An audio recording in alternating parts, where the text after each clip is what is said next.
अगर राजनीतिक रूप में उदारवाद है, उदारवाद का सीधा सरल अर्थ है कि हम स्वतंत्रता दे रहे हैं, उदारता दे रहे हैं। पहले जो भी प्रतिबंध थे, नियंत्रण थे, अंकुश थे, उससे मानव को मुक्त करते हुए स्वतंत्रता दे रहे हैं। इसी को हम उदारता कहते हैं, लिबरल कहते हैं। लिबरल, लिबर्टी, फ्रीडम, ये शब्द अंतर संबंधित।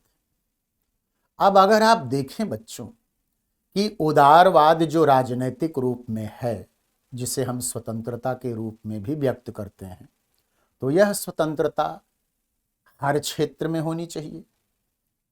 तो हम देखेंगे कि आर्थिक रूप में यह स्वतंत्रता पूंजीवाद को लाती है।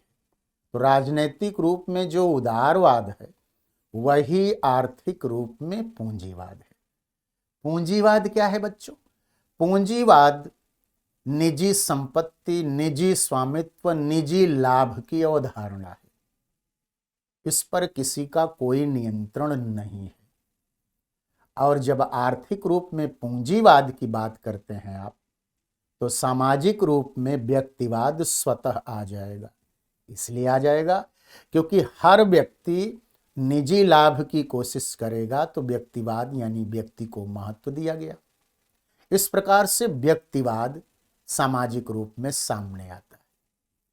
तो राजनीतिक रूप में उदारवाद, आर्थिक रूप में पूंजीवाद, सामाजिक रूप में व्यक्तिवाद। लेकिन वह धार्मिक भी है, तो हम उससे धार्मिक रूप में कैसा दृष्टिकोण देंगे बच्चों? तो धार्मिक रूप में हम उसे पंथ निरपेक्ष दृष्टिकोण देंगे। पंथ निरपेक्षता क्या है? पंथ निरपेक्षता, जिसे अंग्रेजी में हम सेकुलरिज्म कहते हैं, सेकुलर कहते हैं। सेकुलर की साधारण हिंदी है लौकिक, पार्थिव, भौतिक। यह राज्य और पंथ के संबंधों की व्याख्या करने वाली अवधारणा है कि राज्य और पंथ एक दूसरे से तटस्थ हों। राज्य का कोई धर्म नहीं, राज्य धर्म विशेष को संरक्षण नहीं देगा, राज्य धर्म के आधार पर कोई भेदभाव नहीं करेगा। और अंततः आप यह भी कह सकते हैं कि राज्य नागरिक के रूप में व्यक्ति के साथ व्यवहार करेगा। तो ये पंथ निरपेक्षता है।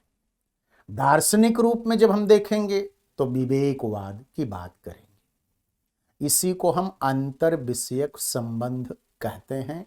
उदाहरण से मैंने इसे आपको समझा दिया।